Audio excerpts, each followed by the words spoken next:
Aujourd'hui, je réalise cette petite vidéo pour t'expliquer un peu le projet, mais avant de t'expliquer le projet, il faut que je t'explique comment j'en suis arrivé là. Durant les 2 dernières années, mon style de vie a littéralement changé du tout au tout, radicalement. C'est-à-dire que durant ces 2 dernières années, je vis dans un van et j'ai voyagé à travers l'Europe. Globalement grâce à mon travail ou tout simplement via des road trips, mais c'est un style de vie que je n'envisageais absolument pas avant.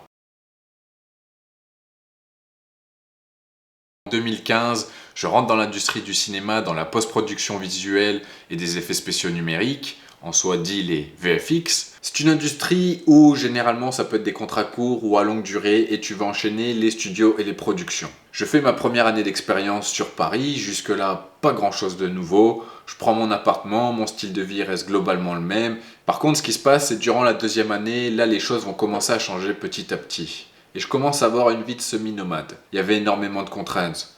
Les budgets, les loyers temporaires, c'est plutôt coûteux. Souvent pour les trouver, j'avais pas vraiment énormément de temps. Des fois le studio il va t'appeler du vendredi pour que tu sois là au lundi. Tes affaires, tu veux faire du sport ou de la vidéo ou quoi que ce soit, et bah t'as pas généralement tout ton matériel avec toi parce qu'il faut voyager plutôt léger, sinon bah ça va être un peu complexe. Fallait que je trouve une solution. Et c'est en 2018 que j'ai trouvé la solution où là je suis devenu littéralement nomade.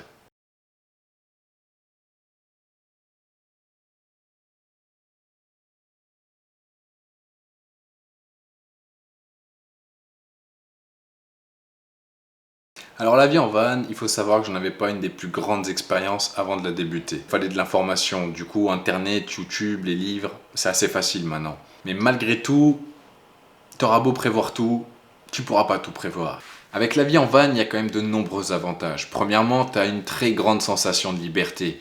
Tu vas où tu veux, comme tu veux, quand tu veux. J'ai décidé d'aller boire un café à la plage, je vais boire un café à la plage.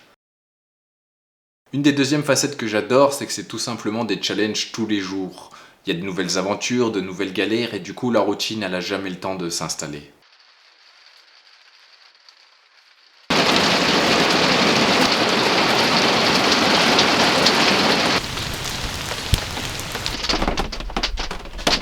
Alors voilà, ça fait partie un peu des galères de la vie de nomade. Il y a du fun, il y a de l'accent, il y a de l'aventure, mais il y a aussi des emmerdes, et là va falloir sortir un véhicule de 3 tonnes 5.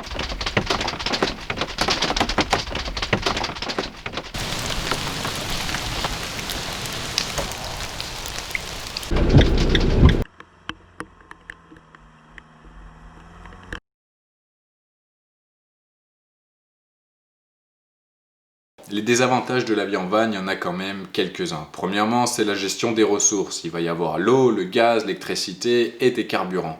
Il faut manager tout l'intérieur de ton véhicule, les appareils, le frigo, le chauffe-eau, la gazinière, le chauffage, et trouver un bon équilibre pour ces ressources-là.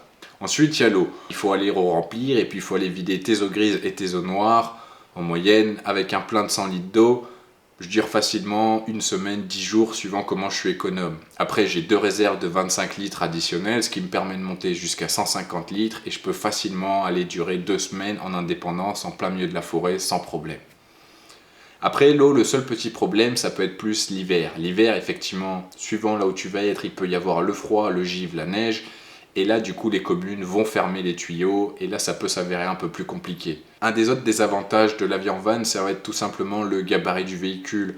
Forcément, tu n'as plus une petite voiture, c'est un véhicule beaucoup plus gros, ce n'est pas un véhicule qui est fait pour la vitesse et ce n'est pas non plus un 4x4. Le seul critère qui est pour moi vraiment important sur le gabarit, c'est pas du tout la longueur. Que tu conduises un véhicule de 6 mètres ou de 8 mètres ou de 9 mètres de long, ça change absolument rien sur la conduite.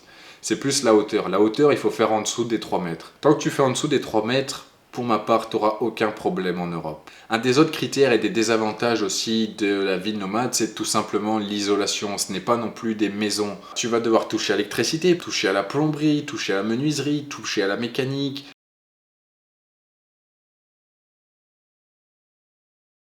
Je voyage pas seul.